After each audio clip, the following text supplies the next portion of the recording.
वाणी चल रही थी 3/11/68 दूसरे पेज के मध्य में बात चल रही थी।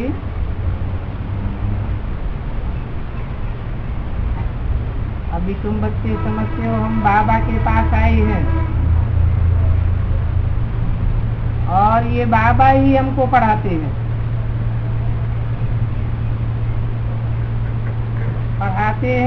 हमारी नैया को पार करते हैं।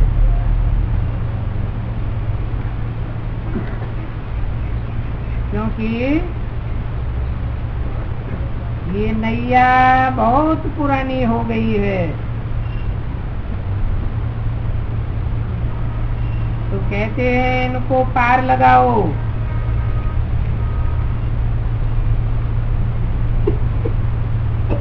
नैया शरीर को कहा जाता है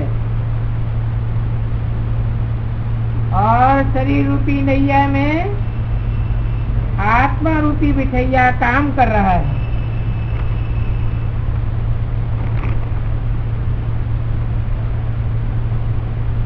तो बाबा इसका खेवैया है, तो कहते हैं बाबा पार लगाओ, हमारी नैया पुरानी हो गई, हमको नहीं दो।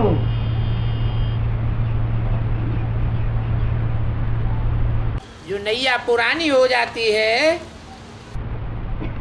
वो जर्जरीभूत हो जाती है, खतरनाक हो जाती है। डर लगा रहता है कहीं रास्ते में टूट न जाए, कहीं एक्सीडेंट न हो जाए, कहीं नैया उलट न जाए। तो तुम कहते हो हमारी नैया पुरानी हो गई है, अभी हमें नई दो।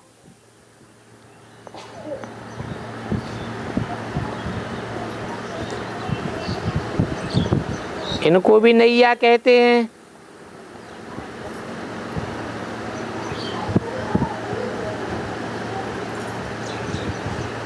नैया भी है तो जहाज भी है।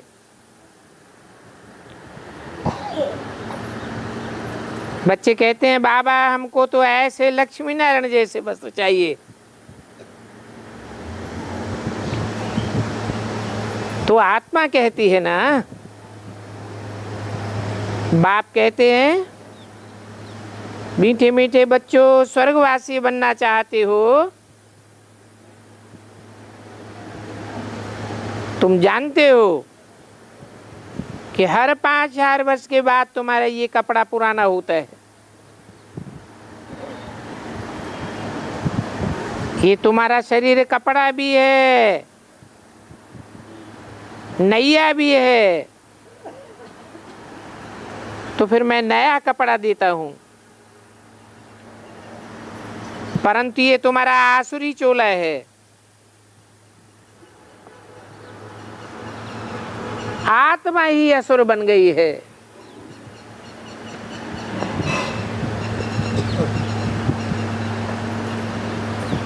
अब मनुष्य गरीब होंगे तो कपड़े भी गरीबी के पहनेंगे,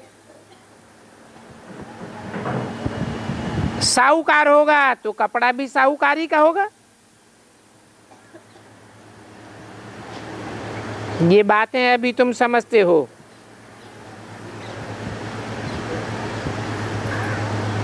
तुम्हारी आत्मा ही बेगर बन गई है।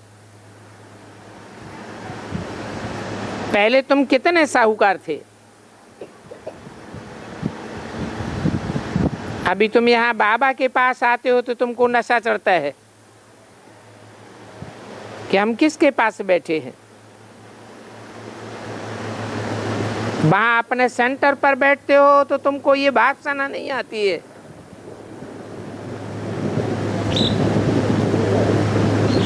यहाँ सन्मुख होने से तो तुमको कशिश होती है, क्योंकि यहाँ डायरेक्ट बाप तुमको बैठ समझाते हैं।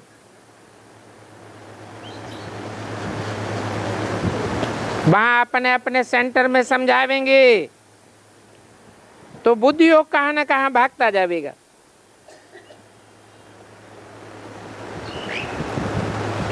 दुनियादारी के लिए कहते भी हैं, गोरख धंधे में फंसे हुए हैं। तो उस गोरख धंधे से फुर्सत ही नहीं मिलती है। यहाँ तो बाप तुमको प्रैक्टिकल में कहते हैं, अभी मैं तुमको समझा रहा हूं।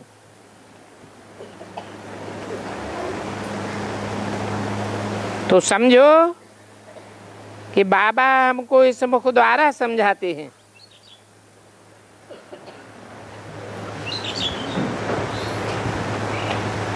बल तुम्हारी बुद्धि में है कि बाबा हमको इस श्रीमुख से समझाते हैं, परंतु इस मुख की भी कितनी ग्लानि करते हैं। फिर महिमा भी कितनी होती है। भक्ति मार्ग में गौमुख पर जाते हैं, कहते हैं गौमुख से अमृत निकलता है। अब अमृत तो ये ज्ञान जल है ना।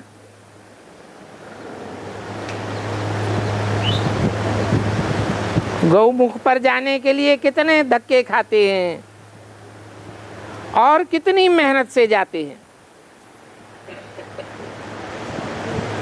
है तो सभी झूठी बात। उन भक्त मनुष्यों में तो ये बात समझने की अकल ही नहीं है, जानते ही नहीं है ये गौमुख क्या है। पत्थर का मुख बनाई कर रख दिया है। अब है तो पत्थर बुद्धि की बात। कितने बड़े बड़े समझदार मनुष्य जाते हैं, परंतु वहां जाने से फायदा तो कुछ भी नहीं होता और ही टाइम वेस्ट होता है।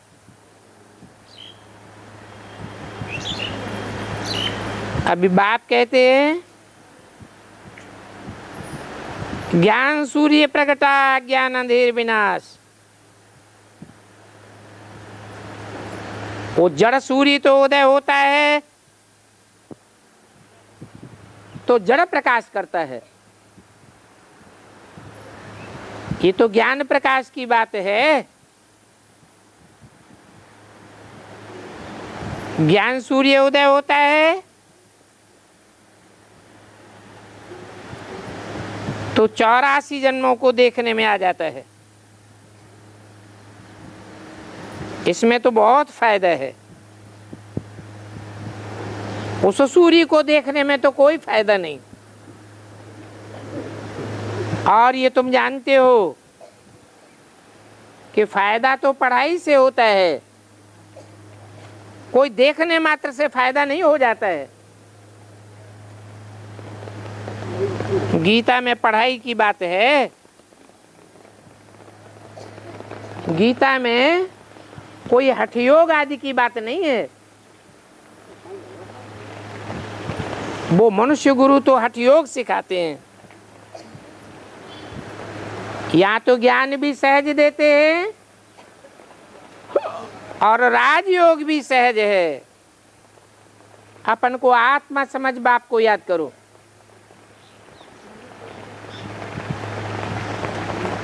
अभी तुम बच्चे जानते हो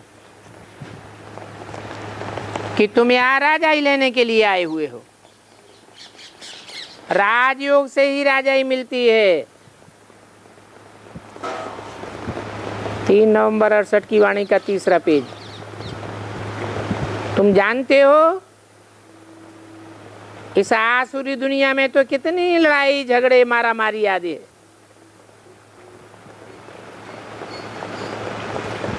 यहाँ तो बाबा हमको योग बल से पावन बनाए, विश्व का मालिक बनाए देते हैं। भक्तों ने देवियों को कितने हथियार पवार आदि दे दिए, परंतु वास्तव में हथियार आदि की कोई बात नहीं है। तुम कोई हिंसक लड़ाई से विश्व की बादशाही नहीं लेते हो। ये तो योग बल से विश्व की बादशाही गाई हुई है। उन्होंने काली को देखो कितना भयानक बनाया हुआ है। ये भी अपने मन की भ्रांतियां हैं, अपने अपने मन का फितूर है, जो समझते हैं कि काली है। अब देवियां काली होती हैं क्या? भगवान बाप आकर के गोरा बनाते हैं तो काली क्यों होंगी? तो अपने मन की भ्रांतियों से बैठे ऐसा बनाया है। और देवियां कोई 4, 8, 16 भुजा वाली नहीं होती हैं। भुजा का अर्थ ही होता है सहयोगी, मददगार। कहते हैं ना, मेरा भाई चला गया, मेरी दाईं भुजा कट गई, तो मददगार को भुजा कहा जाता है। तो देखो भक्ति मार्ग में क्या क्या बैठ बनाया है। समझते हैं यही सच्चाई होगी। बाप कहते हैं ये एक बेहद का नाटक है, इसमें कोई निंदा आदि की बात नहीं है। ये अनादि ड्रामा बना हुआ है और इसमें कुछ भी फर्क नहीं पड़ सकता। ज्ञान किसको कहा जाता है और भक्ति किसको कहा जाता है, ये बाप ही बैठ समझाते हैं। ज्ञान माने जानकारी, जानना। काहे की जानकारी लेना चाहेंगे? सत्य की जानकारी लेना चाहेंगे या झूठ की जानकारी चाहिए? जानकारी तो सच्चाई की चाहिए। सच्चाई की जानकारी लेंगे तो सचखंड में जाएंगे, सच्चे काम करेंगे, सच्ची बात बोलेंगे। सत्य बाप आते हैं तो सत्य बाप सच्ची बात सुना करके सचखंड की स्थापना करते हैं। और भक्ति में तो भागते रहो, झूठी बातों के पीछे भागते रहो। झूठ ही झूठ, मेरे ही झूठ, सच की रत्ती नहीं। फिर भी बाप कहते हैं तुमको बार बार भक्ति मार्ग में आना पड़ता है, तुमको फिर भी भक्ति मार्ग से पास करना पड़ेगा। अरे तो भीग ही जाएंगे ना, बूढ़ी माताएं अंदर आ जाएं। जिन्हें लगता हो कि भीग जाने से हम बीमार पड़ जाएंगे तो अंदर आ जाओ। हाँ चले जाओ रूम में चले जाओ जिनको जाना है। एक एक करके धीरे धीरे।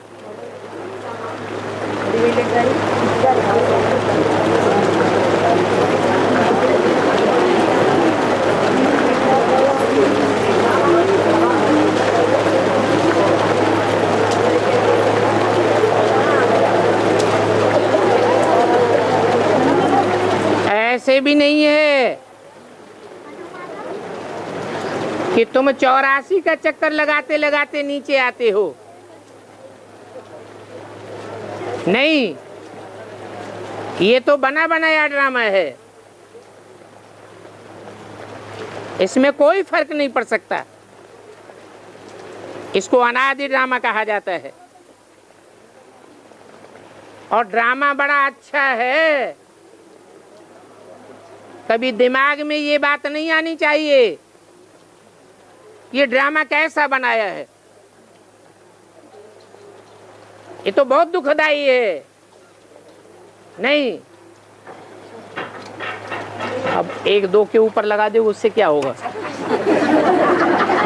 भगता ही साबित हो जाएगी ना। बाबा के बच्चे नहीं, वो आत्मा नहीं है। तो इसमें काबिज प्रबंध कराओ, हटाओ, इससे कुछ नहीं होता। भीग जाने दो, क्या वो कपड़े बदल जाएंगे? खा लो। हाँ,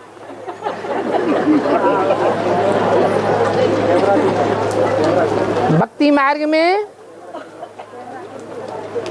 तुमको पास जरूर करना पड़ता है।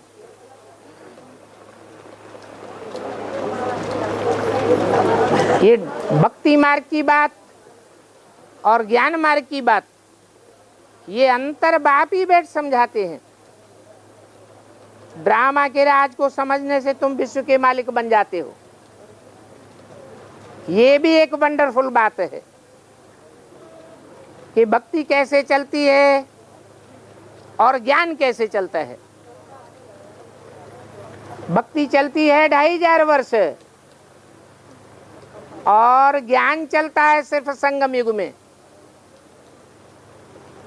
देवताएं तो ज्ञान स्वरूप हो जाते हैं, उनमें ज्ञान नहीं होता है। आत्मा पावरफुल बन गई, फिर ज्ञान की दरकार नहीं रहती। तो ये नाटक बना हुआ है। ज्ञान कैसे चलता है, नाटक बना हुआ है। और नाटक तो नाटक ही है, उसमें हम पार्ट बजाते हैं। ये बात भी बाप बैठ समझाते हैं। ये खेल अनादि बना हुआ है, इसमें कोई भी चेंज नहीं हो सकता। वो गुरु लोग तो कहते हैं हम ब्रह्म में लीन हो जाएंगे। अब आत्मा लीन कैसे हो जाएगी? मिसाल देते हैं, जैसे सागर में बुदबुदे निकलते हैं, वो बुलबुले सागर में लीन हो जाते हैं, तो बुलबुलों का कोई अपना अस्तित्व रह जाता है क्या? कहते हैं चुल्लू पानी सागर में से ले लिया, वो चुल्लू पानी सागर में फेंक दिया, तो क्या वो पानी वापस आ जाएगा? नहीं आ सकता। अस्तित्व तो हमेशा के लिए खत्म हो गया। तो आत्मा कभी परमात्मा में या ब्रह्म में लीन नहीं होती है। कह देते हैं ज्योति ज्योति समाया। अब हर आत्मा की ज्योति अपनी अपनी अलग अलग, हर आत्मा में अपनी अपनी भरने की शक्ति भरी हुई है। धारणा शक्ति हर आत्मा की अलग अलग। ये आत्मा जैसे कि एक रिकॉर्ड है, वो दुनियावी रिकॉर्ड तो विनाशी हो जाते हैं, नष्ट हो जाते हैं। ये तो अविनाशी रिकॉर्ड है और इसमें 84 जन्मों का पार्ट भरा हुआ है। तो ज्योति ज्योति समाने की बात नहीं, ब्रह्म में लीन हो जाने की बात नहीं। आत्मा सदा काल के लिए मुक्त हो जाए, ये भी बात साबित नहीं होती है। ये संकल्पों की दुनिया है। तो भक्ति मार्ग में जो जिसको आता है सो कहते रहते हैं। और ऐसी अगर कोई संकल्पों की दुनिया है, फिर तो जो जैसे संकल्प चलावेगा वैसा ही पावेगा। बाप तो कहते हैं ये अनादि बना बनाया खेल है। मनुष्य बायोस्कोप देख करके आते हैं, तो बायोस्कोप को क्या संकल्प का खेल कहेंगे? बाप बैठ समझाते हैं ये बेहद का नाटक है। ऐसे नहीं कि ब्रह्मा के संकल्पों से बैठ सृष्टि रची गई, नहीं, वो तो अनादि रची रचाई सृष्टि है। हाँ, ये कहेंगे कि ब्रह्मा के संकल्प भी वैसे ही चलेंगे जैसे कल पूर्व चले थे। और वो तो हर आत्मा के अंदर संकल्प नुदे हुए हैं। हर आत्मा का पार्ट अपना संकल्पों का अलग है, कर्मों का अलग है, वाचा का अलग है, और वो ही बहु रिपीट होता रहता है।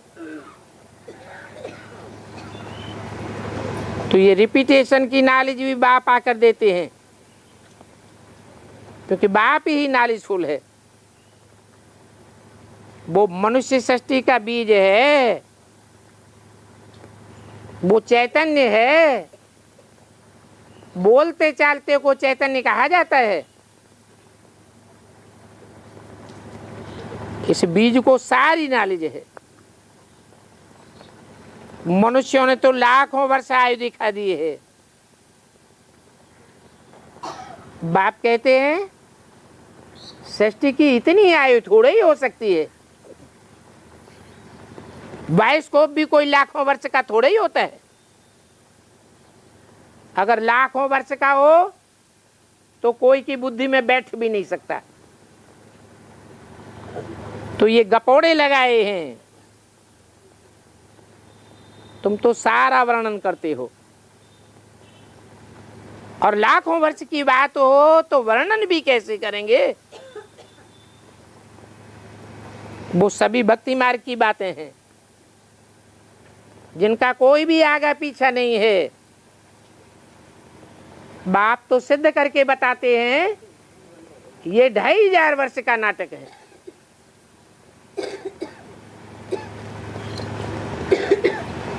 इस 2500 वर्ष के नाटक में भक्ति मार्ग चलता है, और 2500 वर्ष ज्ञान की प्रारब्ध मिलती है। टोटल मिलाकर के 5000 वर्ष का ड्रामा है, जिसमें आधा सुख है, सुख ही सुख, दुख का नाम निशान नहीं, और आधा कल्प दुख ही दुख। कलयुग अंत में आकर के सुख का नाम निशान नहीं रहता। जब सुख की दुनिया होती है आधा कल्प, तो टाइम जल्दी बीत जाता है या देरी लगती है? सुख का समय जल्दी बीतता है या देर में बीतता है? जल्दी बीत जाता है। और दुख का एक एक क्षण कितना मुश्किल से बीतता है, तो दिन बैठ करके गिनते हैं। तो चाहे हिंदू हो, मुसलमान हो, सिख हो, ईसाई हो, सबने बैठ करके दिन गिने हैं। सबके अपने अपने संबत हैं। ईसाइयों का ईसवी संबत, हिंदुओं का विक्रम संबत, शक संबत, मुसलमानों का हिजरी संबत। क्योंकि इन सब धर्म पिताओं ने आकर के दुख की दुनिया में जन्म लिया या सुख की दुनिया में जन्म लिया? दुख की दुनिया में जन्म लिया। तो दुख की दुनिया में जन्म लेते हैं तो एक एक दिन गिनते हैं। तो दुनिया वालों के पास ये दुख की दुनिया की हिस्ट्री है, सिर्फ 2500 वर्ष की हिस्ट्री है। इससे पुरानी हिस्ट्री कोई मनुष्य मात्र के पास नहीं है। जो सुख की दुनिया की हिस्ट्री है वो मनुष्यों को पता ही नहीं। मनुष्यों ने दुख की दुनिया बनाई है। मनुष्य नरक को कहा जाता है, नर नरक बनाता है। तो नरक की दुनिया की हिस्ट्री लिखी है। सुख की दुनिया स्वर्ग है, और स्वर्ग की हिस्ट्री बाप के सिवाय कोई नहीं बता सकता। स्वर्ग की रचना नर नहीं कर सकता। मनुष्य स्वर्ग नहीं बना सकता। स्वर्ग बाप ही बनाते हैं, क्योंकि बाप ही सदाकाल सुख में रहने वाला है, स्वस्थिति में रहने वाला है, सुख शांति का सागर है।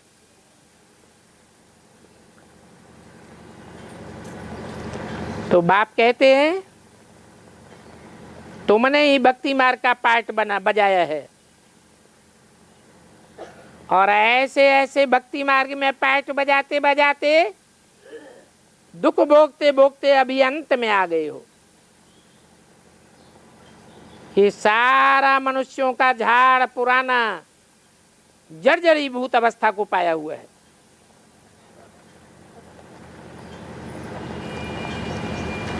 अभी तुमको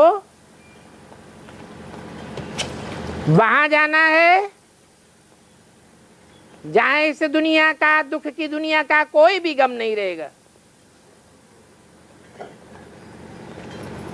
तो अपन को हल्का आत्मा बना दो, हल्का कर दो। जन्म जन्मांतर के पापों का बोझा खत्म हो जाएगा। इस ब्रह्मा ने भी हल्का कर दिया ना, सब कुछ ईश्वरीय सेवा में लगा दिया, हल्का हो गया ना। तो इनके सभी बंधन टूट गए। नहीं तो दुनिया में बच्चे, धन, कारखाना, ग्राहक, राज रजवाड़े क्या क्या याद आते रहते थे। अब सारा धंधा ही छोड़ दिया तो फिर क्यों याद आवेगा। यहां तो तुम बच्चों को सभी कुछ भूलना है। इस दुनिया की सारी बातों को भूल करके अपने घर जाना है और अपनी राजाई को याद करना है। शांति धाम, सुख धाम को याद करो, इस दुख धाम को भूलते जाओ। ये भी जानते हो कि शांति धाम से फिर हमको यहां आना पड़े, वहां शांति में तो नहीं बैठ जाएंगे।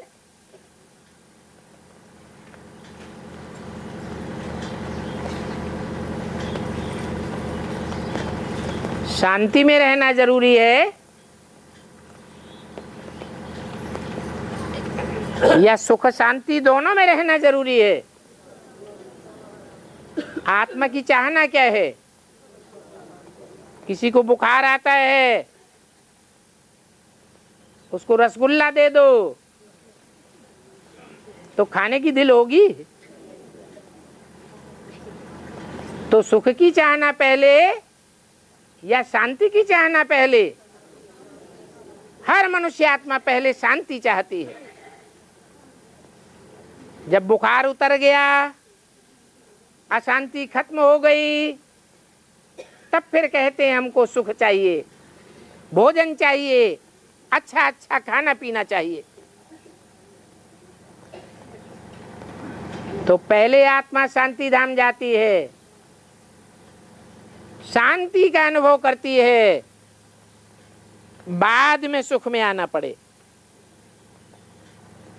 बाप कहते हैं अब मुझे याद करो। इसको योगाग्नि कहा जाता है। किसके साथ योग लगाना है? जो सदैव स्व स्थिति में रहने वाला है उसके साथ योग लगाना है। और ये राजयोग है, इसमें राज भरा हुआ है। जो जितना मेरे को जास्ती याद करेंगे उतना ही जास्ती सुख पावेंगे। तुम राज ऋषि हो। ऋषि पवित्र को कहा जाता है और तुम पवित्र बनते हो राजाई के लिए। वो हठयोग ऋषि होते हैं, वो तो निवृत्ति मार्ग वाले होते हैं। वो कोई राजा ही नहीं पाते हैं, तो वो कभी भी तुमको सुखधाम का रास्ता नहीं बता सकते। रास्ता तो वो शांति धाम का भी नहीं जानते हैं, सिर्फ कह देते हैं निर्वाण धाम गया, कोई भी निर्वाण धाम को नहीं जाता, सब इसी दुनिया में जन्म लेते रहते। ये तो एक बाप ही है जो सुखधाम और शांति धाम का रास्ता बता सकते हैं। वो सन्यासी से कहते हैं हम ब्रह्म में लीन हो जाएंगे। दुनियावी सन्यासी कहते हैं हम ब्रह्म में लीन हो जाएंगे। और ब्राह्मणों की दुनिया के सन्यासी क्या कहते हैं? हम ब्रह्मा में लीन हो जाएंगे। वो समझते हैं कि ब्रह्मा कोई चैतन्य है, जैसे भगवान चैतन्य है। भगवान के लिए कहा जाता है सत्य चित्तानंद। सत्य है, चैतन्य है, आनंद स्वरूप है। तो ब्रह्मा को समझ लेते हैं। अब ब्रह्मा थोड़े ही सत्य चित्तानंद स्वरूप है। हाँ, बाप कहते हैं मैं ब्रह्मा को भी आप समान बना लेता हूं। भगवान वाच, ये ब्रह्म में लीन हो जाने वाली बात झूठ है। बाप तो तुमको सत्य बातें ही बतावेंगे। तुम भी समझते हो ये नाटक है। यहाँ इस दुनिया में सभी एक्टर्स होना चाहिए। 500-700 करोड़ एक्टर्स हैं। फिर बाप सभी को ले जाएंगे। इसको ईश्वर की बारात कहा जाता है। ईश्वर शिव को कहा जाता है।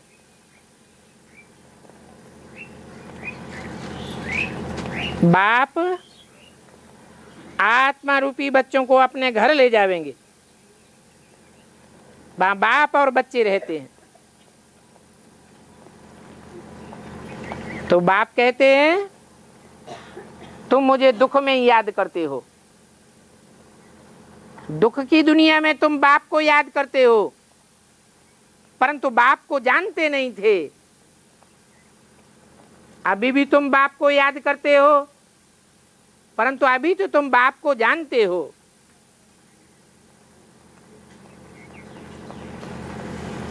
तो दुख की दुनिया में याद करते हो तो मैं शांति धाम बैठ करके क्या करूंगा? मुझे भी दुख की दुनिया में आना पड़े। तुमको शांति धाम सुख धाम में ले जाता हूं। शांति धाम में ले जाकर तुम्हें सुख धाम में भेज देता हूं। बाकी तुमको और क्या चाहिए? जब तुम सुख धाम में थे तो बाकी सभी आत्माएं शांति धाम में थी। किससे बोला है? जब तुम सुख धाम में थे तो बाकी सभी आत्माएं शांति धाम में थी। किससे बोला है? अरे जिससे बोला वो आत्माएं शांति धाम में, और बाकी सब जाति तो हैं शांति धाम में, लेकिन सुखधाम नहीं आती हैं तुरंत। लेकिन तुम्हारे लिए बोला। तुम जब सुखधाम में जाते हो शांति धाम से पहले पहले, तो सब आत्माएं वहां शांति धाम में निवास करती हैं। तुम सुखधाम में आ जाते हो। तुमको सुख ज्यादा पसंद है या सिर्फ शांति पसंद है? तुमको सुख पसंद है। वहां तो बाप और बच्चे दोनों रहते हैं।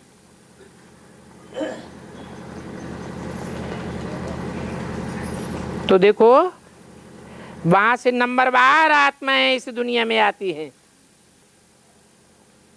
कोई पक्का सुखधाम में आती है और कोई कच्चे पक्के सुखधाम दुखधाम में आती हैं। अभी तो सबका नाटक आकर के पूरा हो गया। तो बाप कहते हैं बच्चे अभी गफलत मत करो। पावन बनने में अगर गफलत करेंगे तो बहुत घाटा पावेंगे।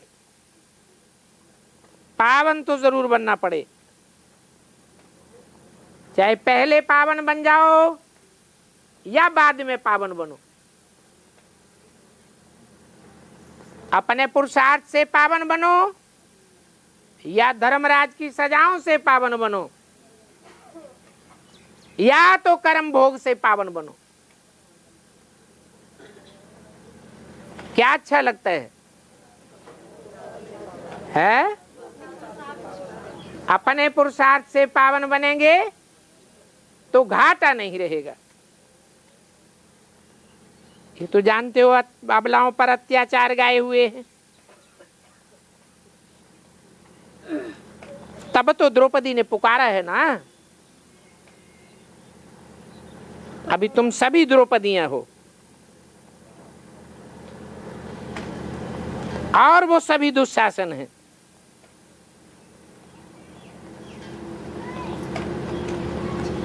एक दो को नगन करते रहते हैं। भक्ति मार्ग में शास्त्रों में नाम एक दुर्योधन दुशासन का रख दिए। 100% का नाम बाला हो जाता है, बाकी हैं तो नंबरवार।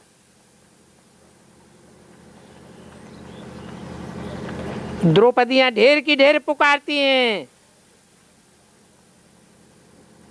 कहते हैं ये दुशासन हमको नगन करते हैं। तो फिर कोई सहायक नहीं बनता। आखिरी इन बाप को ही याद करना पड़े। बाप ही एक सहारा है। द्रौपदियां तो बेचारी परवश हैं, ये दुर्योधन दुशासन छोड़ते ही नहीं। बाप कहते हैं ये दुर्योधन दुशासन हो या द्रौपदी का पार्ट हो, ये सब ड्रामा में नूंद है। तुम बच्चे तो जानते हो, एक जन्म स्त्री एक जन्म पुरुष बनना पड़ता है। तो पुरुष बनते हैं तो दुर्योधन दुशासन बन जाते हैं। दुख की दुनिया का यही रस्म है।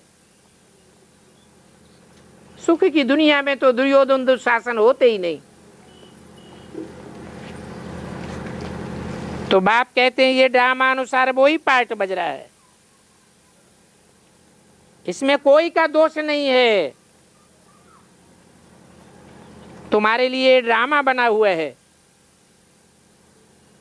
और ड्रामा अनुसार मैं कल्प कल्प आता हूं।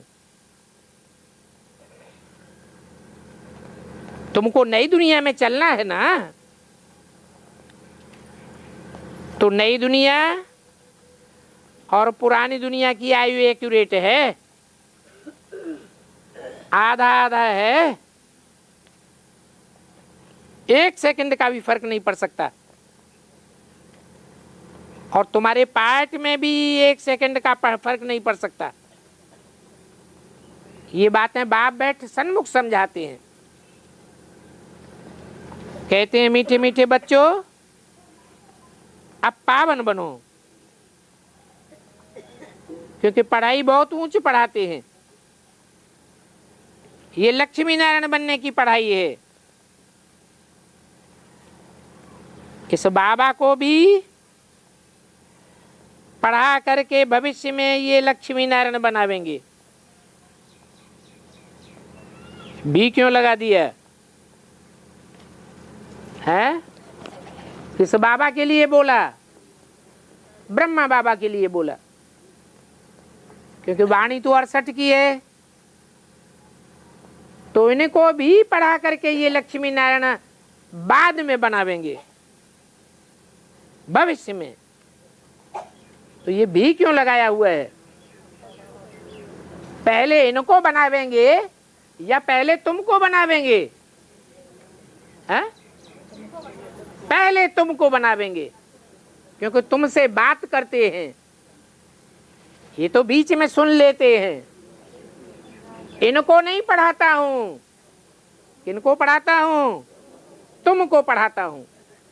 तो समझदार को पढ़ाया जाता है या बेसमझ बच्चे को पढ़ाया जाता है? समझदार को पढ़ाया जाता है। तो तुम तो समझदार बच्चे हो।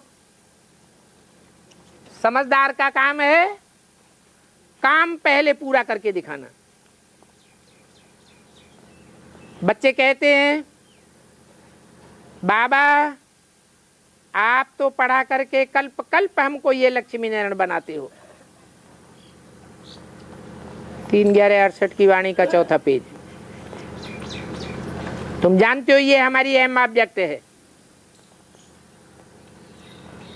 हम स्वर्ग में तो जरूर जावेंगे, ऐसे नहीं कि संगम युग में ही लक्ष्मी नारायण बनकर रह जावेंगे। ये संगम युग में लक्ष्मी नारायण बनेंगे, वो डायरेक्ट नर से नारायण और नारी से लक्ष्मी बनेंगे। फिर स्वर्ग में जावेंगे या नहीं जावेंगे? स्वर्ग में तो जरूर जावेंगे। बाकी इतना जरूर है, जो जितना पढ़ेंगे उतना ऊंच पद पावेंगे। ये भी समझते हो, सिवाय पवित्रता को धारण किए बेड़ा पार नहीं हो सकता।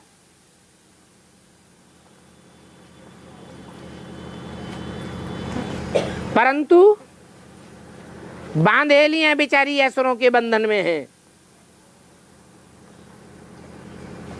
वो बांधेलियों को कितना मारते पीटते दुख देते हैं। दोस्तों को, भाइयों को भी ले आकर के उनके सामने जलील करते हैं, नंगन करने की भी कोशिश करते हैं। दवाइयां खिला करके, दवाइयां सुंघा करके अपनी आस पूरी करते हैं। कोई हालत में छोड़ते ही नहीं है। शराब पीते हैं तो फिर जैसे कि जिन्न बन जाते हैं। वो बेचारी जिन्नों के सामने रणियां मारती रहती हैं। कोई तो गुस्से में आकर के मार भी डालते हैं। ऐसे कामेशु क्रोधेशु हो जाते हैं। तो ये अबलाओं पर अत्याचार गाए हुए हैं। आजकल की दुनिया तो ऐसी है कि कोई स्त्रियां भी गुस्से में आकर के पति को मार डालती हैं।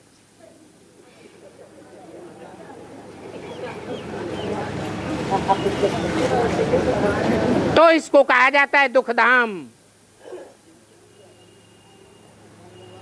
बाप तो सभी राज समझाते रहते हैं। घर जाने का भी रास्ता बताते हैं, तो राजधानी में भी आने का रास्ता समझाते हैं। भगवान वाच, मैं तुमको राजयोग सिखाता हूं। ऐसे न हो कोई और कीचकों के चक्कर में आ जाओ, दुर्योधन दुशासनों के चक्कर में आ जाओ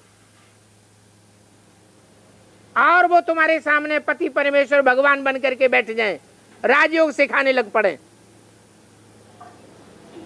इसलिए बाप कहते हैं मेरे सिवाय कोई राजयोग सिखला ही नहीं सकता। अक्षर बिल्कुल ठीक है। और गीता में आटे में लून मिसल सच्चाई है। भगवान वास तो ठीक है, परंतु कृष्ण अक्षर डालने से सारी गीता झूठी हो गई। अब कृष्ण तो बच्चा है, बच्चा कैसे पढ़ावेगा? बच्चा राजयोग का राज क्या जाने?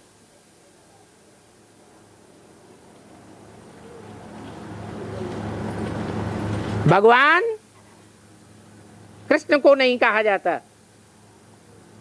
भगवान तो जन्म मरण से न्यारा है। मनुष्यों से देश उसका जन्म नहीं होता है। कृष्ण का तो जन्म गाया हुआ है। भगवान की मृत्यु कहाँ होती है? कृष्ण की तो मृत्यु भी दिखाई हुई है। तो भी देखो शास्त्रकारों ने गीता में कृष्ण का नाम डाल दिया, तो सारी गीता झूठी हो गई। अभी भगवान वाच, मैं इन साधुओं का भी उद्धार करने आता हूं, क्योंकि ये साधु संत महात्माएं भी पापात्माएं बन पड़े। भ्रष्टाचार से तो सभी पैदा होते हैं। अभी तो ये सारी दुनिया ही भ्रष्टाचारी है। श्रेष्ठाचारी तो देवताएं थे, श्रेष्ठ इंद्रियों से आचरण करते थे। ये तो सब भ्रष्ट इंद्रियों से आचरण करने वाले हैं। मूत की पैदाइश हैं, रावण संप्रदाय हैं, बिख से पैदा होते हैं। क्या ये सन्यासी बिख से पैदा नहीं होते हैं? बिख से पैदा होते हैं, फिर बाद में बिख का सन्यास करते। ये लक्ष्मी नारायण कब सन्यास करते हैं क्या? ये तो सदैव पुण्यात्मा हैं, सदैव महात्मा हैं। यहां तो इस दुनिया में सब विकार से पैदा होते हैं, भ्रष्ट आचरण से पैदा होते हैं। तो कोई को भी महात्मा नहीं कहा जा सकता। अभी तुम कहेंगे कि महात्मा देवी देवताएं तो हम बन रहे हैं, ये सन्यासी तो निवृत्ति मार्ग वाले हैं, उनका निवृत्ति का धर्म ही बिल्कुल अलग है। उनको तो गीता पढ़ने और सुनाने का भी हक नहीं है। और वो सन्यासी तो बाद में आते हैं। तुम तो सृष्टि के आदि में ही आते हो। दुनिया की हर चीज पहले सतो प्रधान सुखदायी होती है, तो ये सृष्टि भी आदि में सतो प्रधान सुखदायी अर्थात सतयुग थी, बाद में तमो प्रधान दुखदायी कलयुग बनती है। तो वो सन्यासी राजयोग नहीं सिखा सकते। उन सन्यासियों ने तो कभी राज्य पाया ही नहीं है। बाकी अपने को बचाने की कोशिश करनी है। अत्याचार तो जरूर होंगे, अत्याचार को सहन करने की हिम्मत चाहिए। तुम बच्चों में से कोई भी कब भूख तो मर नहीं सकता, क्योंकि वो अत्याचारी बार बार तुमको धमकी देते हैं। देखे कहां से खाएंगे पिएंगे, कहां से जिंदगी चलेगी। बाप कहते हैं मेरे बच्चे कभी भूख नहीं मर सकते। शिव बाबा के बने और भूख मरे, ये तो कब हो ही नहीं सकता। जैसे गरीबों की परवरिश यहाँ होती है, तो साहूकार घराने की आती हैं तो उनको भी वैसे ही परवरिश होती है। कोई भी भूख नहीं मर सकता। तुमने सरेंडर कर दिया, सभी कुछ शिव बाबा को दे दिया, तो काहे के लिए दिया है? सुख शांति का वर्षा लेने के लिए दिया है। तो भूख कैसे मरेंगे? दे दिया तो वर्षा भी याद पड़ेगा, नहीं तो जो वस्तु अपने पास छिपा कर रखी होगी वो याद आती रहेगी और अंतमते सो गते हो जाएगी। बाप तो आत्माओं से बात करते हैं, देह अभिमानी सांडों से बात नहीं करते हैं। ये देह तो दुम्ब है। मनुष्यों को इस देह से कितना प्यार होता है। अभी तुम्हारा प्यार तो आत्मा से है। तुम तो जान लिया है हम आत्मा हैं, हम ये विनाशी शरीर नहीं है। वो शरीर को याद करते रहते। तुमको तो अभी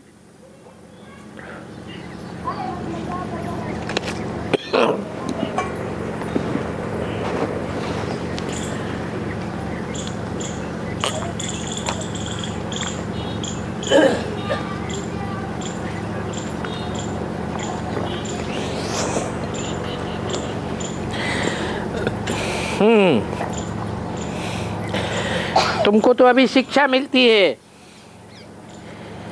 कि हम आत्मा हैं। बाप बैठ तुमको समझाते हैं। बाकी थोड़ा समय है, शरीर तो सभी के छूटने हैं। तुम्हारी बुद्धि में सारा चक्र फिरता है। कैसे 5000 वर्ष में हमने ये चक्र फिराया है। अब ये झाड़ पुराना हो गया। इस पुराने झाड़ में अपन को कोई देवी देवता तो कह नहीं सकता।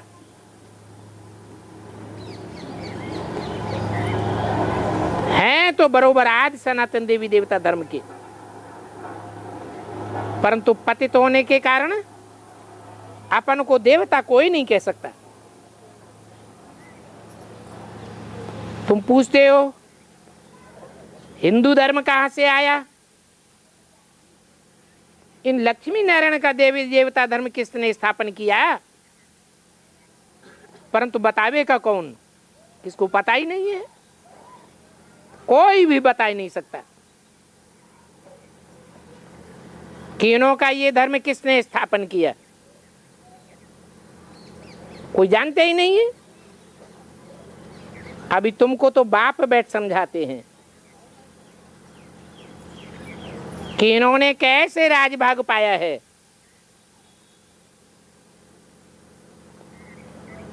अगले जन्म में बाप द्वारा ही ये राजयोग सीखे हैं। उस समय संगम युग भी था। अभी भी तुम बाप के सम्मुख बैठे हो,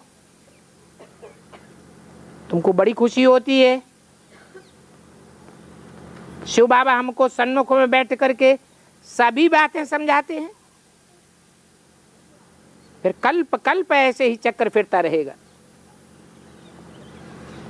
ये मनुष्य सृष्टि रूपी झाड़ कैसे वृद्धि को पाता है, ये सारा राज तुम्हारी बुद्धि में है। और ये राज की बातें सन्यासी तो कब सुनाई नहीं सकते। वो तो हठ योग सिखाने वाले हैं। राजयोग से उनका क्या वास्ता? तुम तो राज ऋषि हो, उनका हठ योग है। और ये राजयोग एक परमपिता परमात्मा के सिवाय कोई सिखला नहीं सकता। अभी तुम जानते हो बरोबर सतयुग में इन देवताओं को राजाई शिव बाबा ने दी थी। आगे तो तुमको ये स्वप्न में याद नहीं था। ये बातें कब सुनी भी नहीं थी। अभी समझते हो। ये लक्ष्मी नारायण तो हम ही थे। हमने ही 84 का चक्कर खाया। अभी फिर हम ये बन रहे हैं। हम ही सो ब्राह्मण बनते हैं, फिर हम ही सो देवता बनते हैं। फिर क्षत्रिय वैश्य शूद्र बनेंगे। वो तो कह देते हैं आत्मा सु परमात्मा। अभी तुम तो समझते हो हम तो ब्राह्मण चोटी हैं, फिर हम ब्राह्मण चोटी सो देवता बनेंगे। ये बायजोली हम खेलते रहते हैं, ब्राह्मण देवता क्षत्रिय वैश्य शूद्र फिर ब्राह्मण। सारा 84 का चक्र का ज्ञान बुद्धि में आ जाता है। तुम बच्चों को कशिश होती है कि हम बाप के सन्मुख जाकर के सुने,